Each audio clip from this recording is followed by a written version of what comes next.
What's up for June? Mars grazes the lion's heart, a connection to ancient times, and the galaxy in all its glory. Starting with planet observing for this month, find Saturn and Venus in the eastern sky during the couple of hours before dawn each morning throughout the month. Saturn rapidly climbs higher in the sky each day as the month goes on.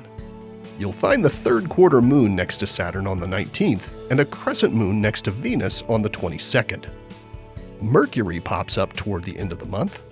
Look for it quite low in the west just as the glow of sunset is fading. It's highest and most visible on the 27th.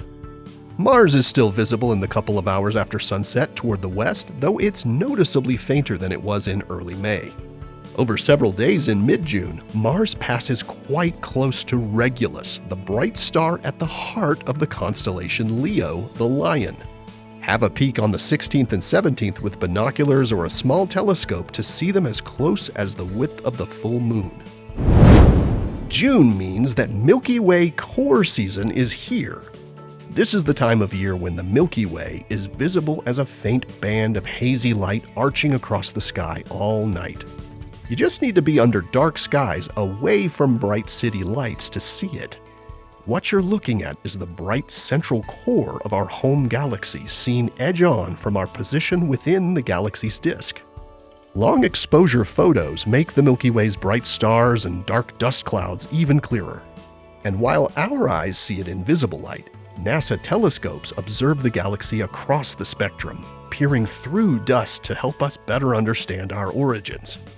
However you observe it, getting out under the Milky Way in June is a truly remarkable way to connect with the cosmos. June brings the summer solstice for those north of the equator, which is the winter solstice for those south of the equator. In the northern hemisphere, this is when the sun is above the horizon longer than any other day, making it the longest day of the year. The situation is reversed for the southern hemisphere, where it's the shortest day of the year.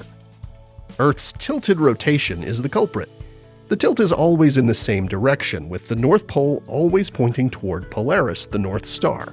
And since that tilt stays the same year-round, when we're on one side of the sun in winter, the north part of the planet is tilted away from the sun. But 6 months later, the planet moves halfway around its annual path, carrying us to the opposite side of Earth's orbit, and the northern part of the planet now finds itself tilted toward the sun. The June solstice is when this tilt is at its maximum. This is summertime for the north, bringing long days, lots more sunlight, and warmer temperatures. The June solstice marks a precise moment in Earth's orbit, a consistent astronomical signpost that humans have observed for millennia. Ancient structures from Stonehenge to Chichen Itza were built in part to align with the solstices, demonstrating how important these celestial events were to many cultures. So whether you're experiencing long summer days in the northern hemisphere or the brief daylight hours of winter in the south, find a quiet spot to watch the sunset on this special day and you'll be participating in one of humanity's oldest astronomical traditions, connecting you to observers across thousands of years of human history. Here are the phases of the moon for June. You can stay up to date on all of NASA's missions exploring the solar system and beyond at science.nasa.gov. I'm Preston Dykes from NASA's Jet Propulsion Laboratory, and that's what's up for this month.